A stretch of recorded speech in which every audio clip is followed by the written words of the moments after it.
Hi, welcome back. Today we are talking about all things Wayne Goss. I need to get caught up on informing you of some of his latest launches. We're really going to be focusing on the latest of the latest, which is the luxury eye palette. Now, eye palettes were on my no buy for this year, okay? That's like actually something for the past 2 years that I have just stopped purchasing because most of you know I use cream eyeshadows primarily unless it's a very small eye palette. So I splurged, I broke my rule on buying eyeshadow palettes because this is something I looked at and I was like, okay, practical, something that I think I probably will use a lot. And I do just enjoy supporting Wayne's launches in general. So along with the eye palette launch, he also released 3 Eye Kohl pencils. They are called the Essential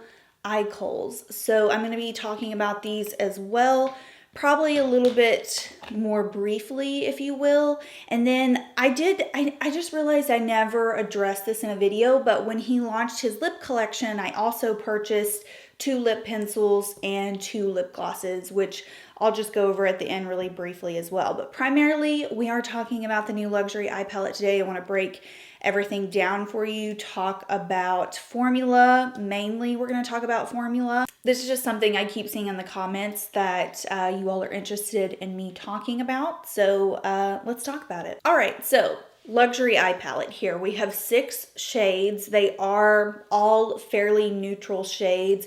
This is no doubt a versatile palette. I think that Wayne really kept in mind all skin tones and really just convenience in shades that you can use daily or build up for a more, smoky dramatic effect like I've got going on here. I have to admit, there's one shade that I have not used in this palette. I've swatched it, but I haven't used it, and it's this corner shade here. I think it's number 6. It's a rusty kind of orange toned, which y'all know, just not my vibe, but I understand that this palette needs to cater for a lot of different skin tones. And if you are a darker complexion than me, this rust kind of orange tone really can make the eyes pop. So I understand, this wasn't the Shelby Wilson palette. I want to go straight into formula on these eyeshadows because I feel as if someone who is used to buying eyeshadow palettes, is an eyeshadow palette connoisseur, if you will, may have a little critique, a little issue with the formula on these shadows. However, I understand why these shadows were formulated in the way that they are. So I'm going to go ahead and put up the swatches of the shades, and these are 1 finger swatches, and you'll notice immediately, especially on the black shade, that towards the end it starts to fade. These shadows are not ones that you touch and immediately a ton of pigment is going on your brush. These are, I would describe them as moderately pigmented eyeshadows. Let me explain why that is a good thing. This is also going to lean into a preference category, but the majority of eyeshadow palettes that are being released on the market now are just so explosive with pigment. If you're an expert in applying eyeshadows, that's great. You understand the amount of pressure you need to apply for those eyeshadows. However, if you're a beginner, if you're just someone that doesn't wear a ton of eyeshadow, a moderately pigment eyeshadow really does allow you to build up and give you a custom intensity, if you will. So with a really buttery pigmented eyeshadow, immediately you're going to get that pigment. You may not understand how you need to blend that out, how much pressure you need to apply. With an eyeshadow formula like this, it's almost how I describe the Laura Mercier Caviar Sticks. They are very sheer upon first application, but they are so layerable that you can go from super sheer to really pigmented with just a few swipes. And that's the same thing I feel with these eyeshadows. You can get a very sheer application with just a couple taps with your brush, and then you can build up to this more intense look if that's what you're going for. I also want to point out the black in this palette because I think a lot of people may not understand the pigmentation of the black. The black is not a stark pigmented black when you apply it to your lid. You're really going to get a soft charcoal effect until you build it up. So again, it's very layerable, it's very buildable, and I feel like when some people who just aren't familiar with different textures of eyeshadows go in and use this black and it comes off as like a soft gray, they might get the impression that, oh, this isn't very pigmented, when in reality it's just a very layerable shade. I have it built up pretty dark on my eyes right now, and I could have went even darker, but I kept it at kind of like a medium tone black. So just keep that in mind. Every single one of these shades is very layerable. So to give you a better comparison of the texture and the formula of these shadows, I think that they are very similar to the Charlotte Tilbury eyeshadows. So I have a 4-pan Charlotte Tilbury eyeshadow palette here.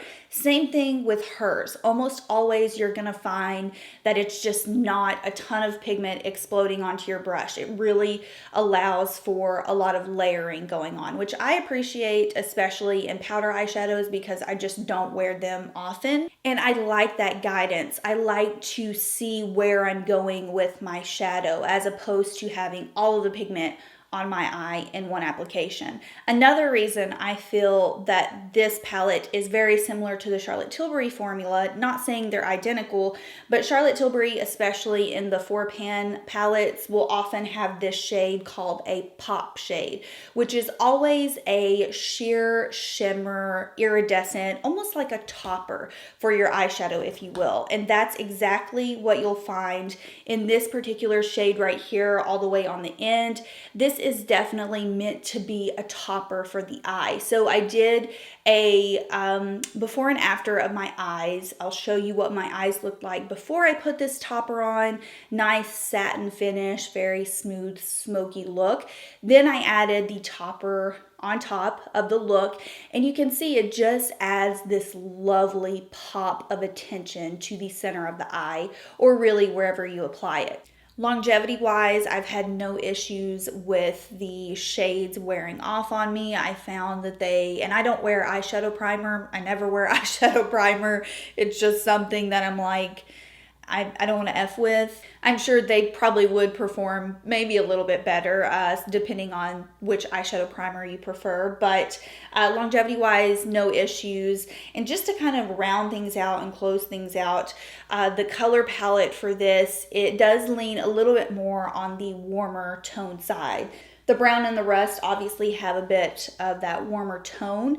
However, when I looked at the brown, the matte brown, I thought, oh man, that's gonna show up really orange on me. But it actually comes off a bit more neutral than what I was expecting. So if you're looking at this matte brown color and you're thinking like, probably too much of a brick undertone, it really does come off as just a soft, warm tone. It doesn't really reach into the orange category on my skin tone, which is pretty fair. One final thing I do want to talk about is that oftentimes in my eyeshadow tutorials, when I'm doing in-depth tutorials, especially one of my most popular videos, I think it's called Easiest Eyeshadow Technique or something along those lines. It almost has 2 million views. I don't know how, but I will always use this palette from Charlotte Tilbury. It's her Instant Look in a palette, the smoky edition, because it has the perfect example of the only 3 eyeshadows I personally think one needs in a full collection, especially if you're a minimalist.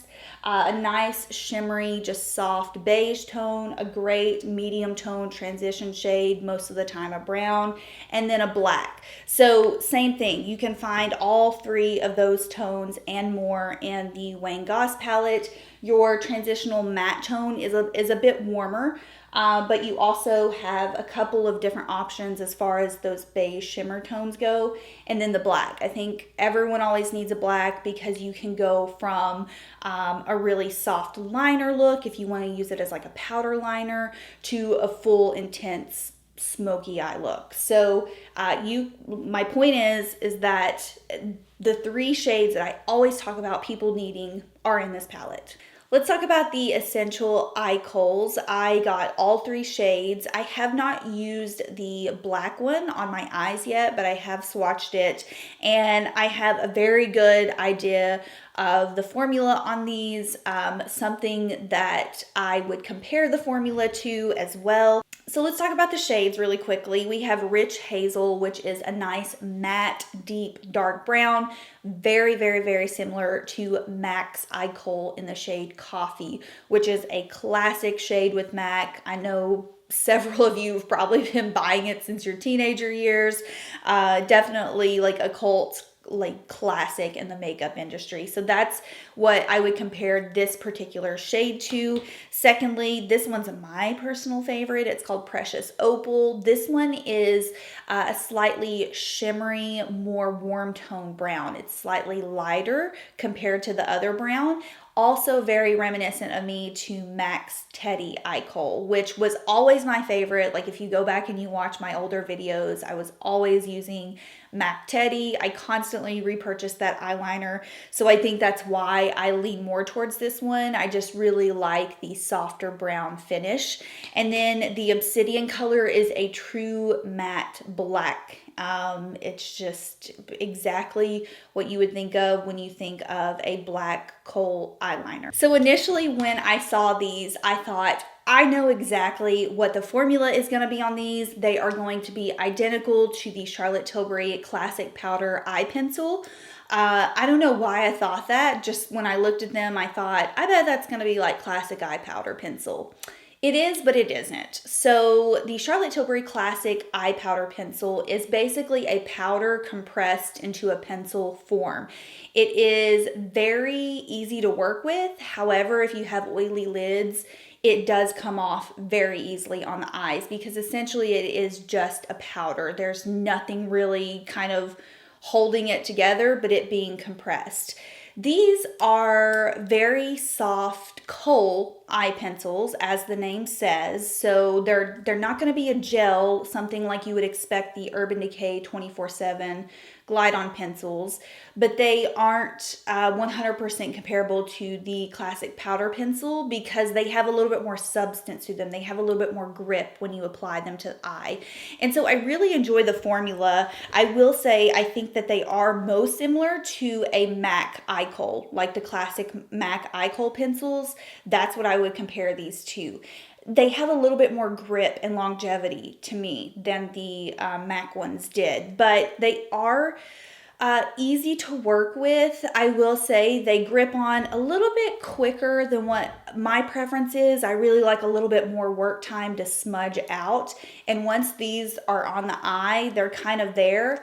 Not to say that you can't, because you can totally smudge these out, but you got to work a little bit quicker is what I'm trying to say. So I was kind of shocked when the formula had a bit more grip than what I was expecting. I'm not wearing one today. I actually just did my eye look and I was like, I really love my eye look. I don't want to use eyeliner. So I did include swatches for you though, so you could get an idea of what the formula looked like and how they can be smudged. But once you've smudged, given them a couple of passes through, they're kind of set into place. So just keep that in mind.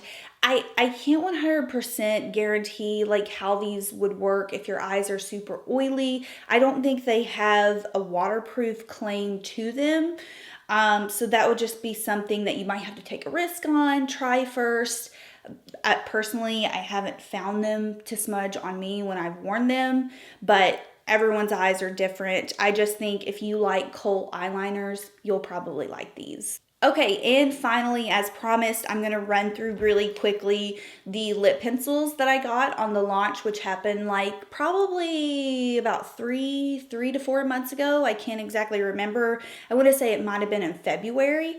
But I did get 2 lip pencils and 2 glosses from the launch. Love both of these. The lip pencils, again, I have to go back and compare to old school MAC. This is what you would expect from a classic, sharpening style lip pencil. And I got the shades Vintage Pink, which is what I'm wearing on my lips right now.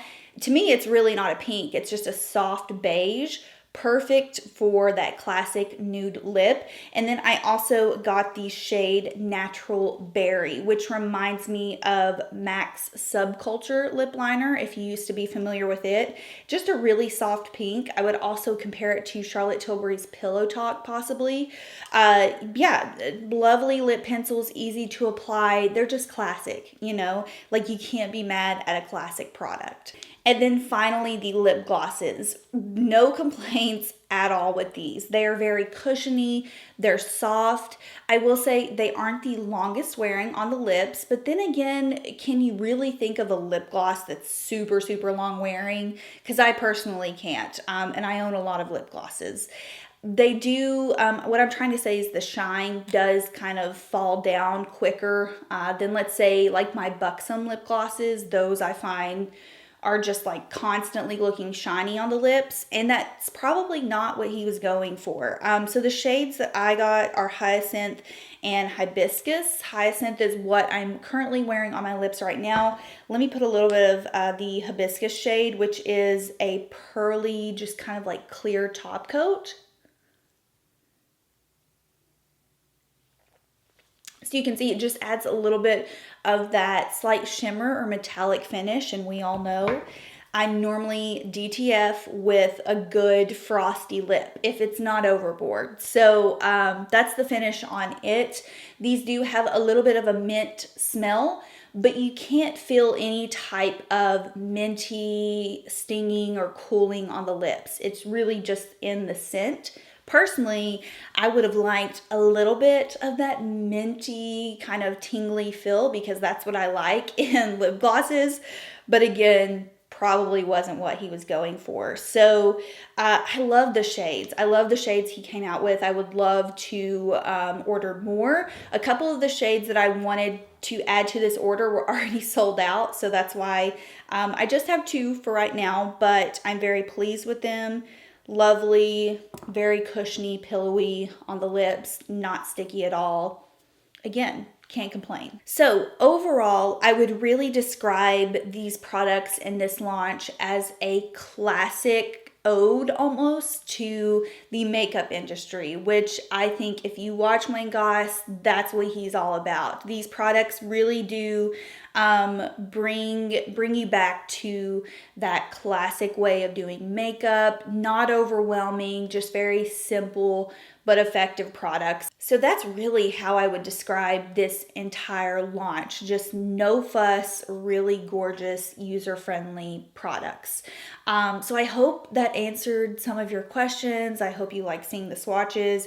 If you have any questions, leave them down below. Let me know if you own any of these products. Let me know, especially out of the lip shades, which ones were your favorite. I didn't purchase lipstick because I'm over flooding in lipstick, to be quite honest. And I found that recently I've just been wearing lip pencil and lip gloss. So I didn't purchase any of the lipsticks, but again, nothing's off the books for me. We all know that. So I hope you enjoyed this. If you have any questions, leave them down below, and I'll see y'all in my next one. Bye.